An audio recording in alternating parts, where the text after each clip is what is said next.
Yo tout le monde, aujourd'hui on va parler minimalisme. Je vais te donner une nouvelle méthode que j'ai découvert à travers mes expérimentations. Une méthode pour ne plus retomber dans le côté obscur de la force, ne plus se remettre à consommer, à surconsommer.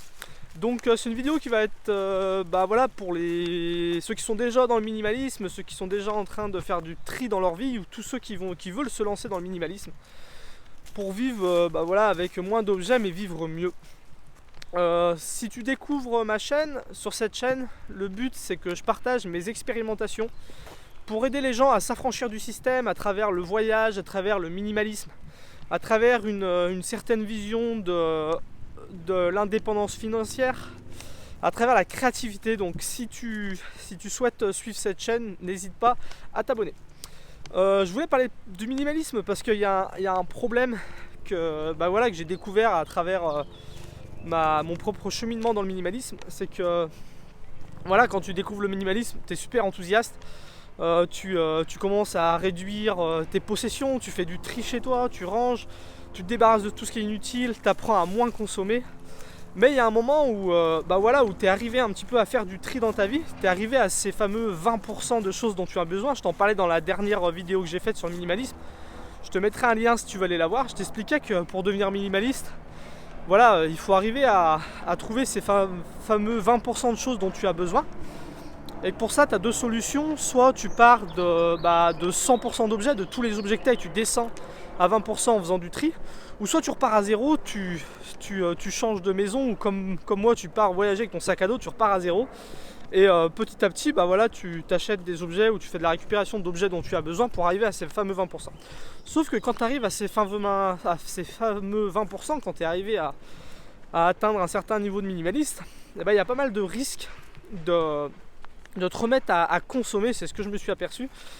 Et c'est un peu normal pour moi, c'est un peu comme quand tu fais un régime. C'est quand tu fais un régime, au début tu es surmotivé. Et le régime, c'est un peu comme le minimalisme. Tu vas essayer de te dépenser plus de calories. C'est comme le minimalisme, tu vas essayer de te débarrasser d'affaires dont tu n'as pas besoin. Tu vas essayer t'essayes de dépenser des calories. Tu vas essayer d'en consommer moins, comme en minimaliste. Tu vas essayer d'acheter moins d'objets. Et en fin de compte, une fois que tu es arrivé à un certain poids, une fois que tu es arrivé à ton objectif, la plupart des gens craquent pour se stabiliser. C'est pareil dans le minimalisme, une fois que tu es arrivé à tes 20% d'objets, c'est difficile de se stabiliser en fin de compte.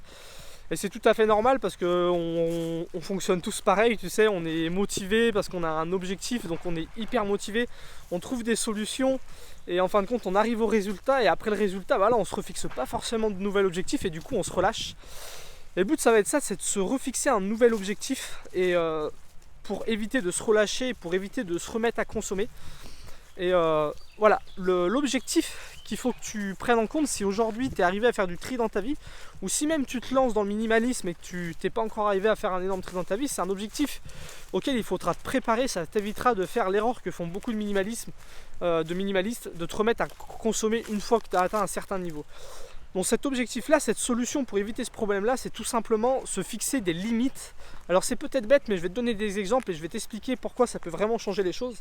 C'est quelque chose que j'ai découvert récemment parce que, comme tu le sais, moi je me suis lancé dans le minimalisme parce que je suis parti voyager. Il fallait que je fasse tenir ma vie dans mon sac à dos. Je t'ai même partagé une vidéo que tu pourras aller voir si tu veux. Je te mets un lien où je te montre comment j'ai fait tenir toute ma vie dans un sac de 55 litres.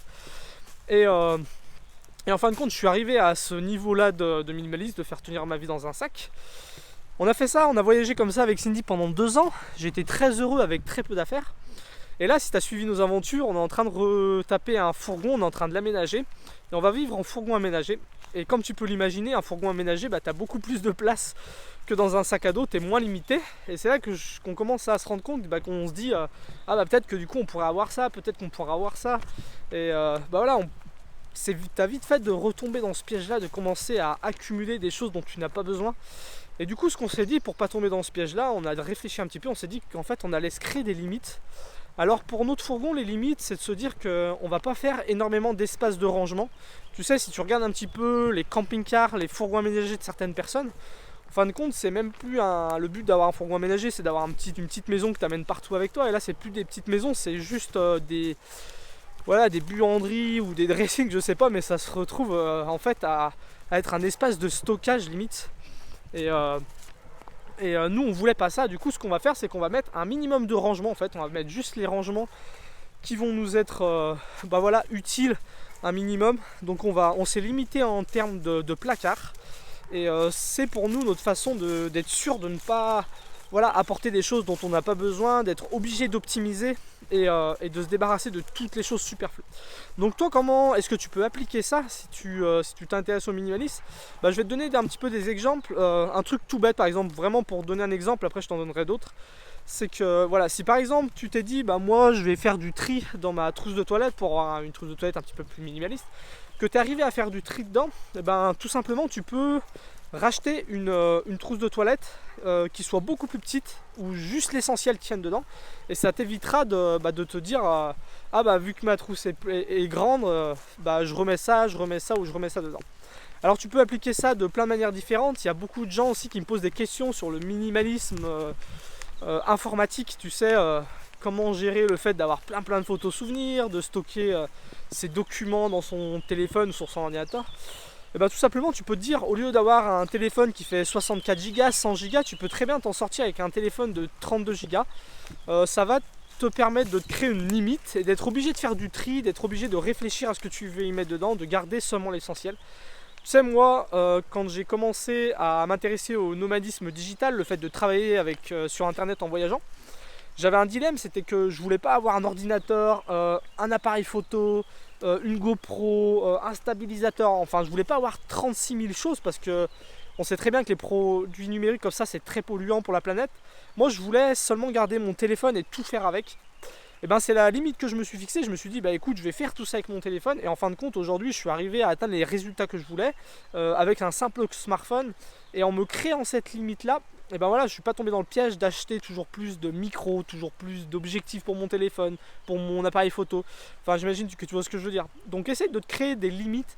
Ça peut très bien être aussi peut-être si ça fait 1 an, 6 mois que tu as entrepris de faire du ménage chez toi, de faire du rangement, d'optimiser ta vie, tu peux très bien du coup te dire je déménage, j'ai plus besoin d'habiter dans un 60 mètres carrés, je peux peut-être très bien vivre dans un 40 mètres carrés. Donc voilà. Crée-toi tes propres limites, ça va te permettre d'être obligé d'être créatif, d'être obligé d'optimiser tes affaires, d'être obligé de faire du tri, et ça va te limiter dans tes achats. C'est le but. Le fait de ne pas avoir de place, c'est comme avoir un sac à dos sur ton dos, avoir un petit appartement ou avoir une petite trousse de toilette ou avoir un petit téléphone portable, c'est comme avoir un sac sur son dos. Tu es obligé de te limiter et de trouver des solutions. Donc voilà, n'hésite pas à t'abonner à la chaîne YouTube si tu es intéressé par le minimalisme, le voyage, l'autonomie financière. Et si tu t'intéresses au minimalisme, j'ai fait une playlist aussi où il y a pas mal de vidéos dedans où je parle essentiellement de minimalisme, tu peux aller la voir. Et n'hésite pas à me dire dans les commentaires quelle limite tu as décidé de te fixer pour ne pas retomber du côté obscur de la force. Je te dis à bientôt pour la prochaine vidéo, salut!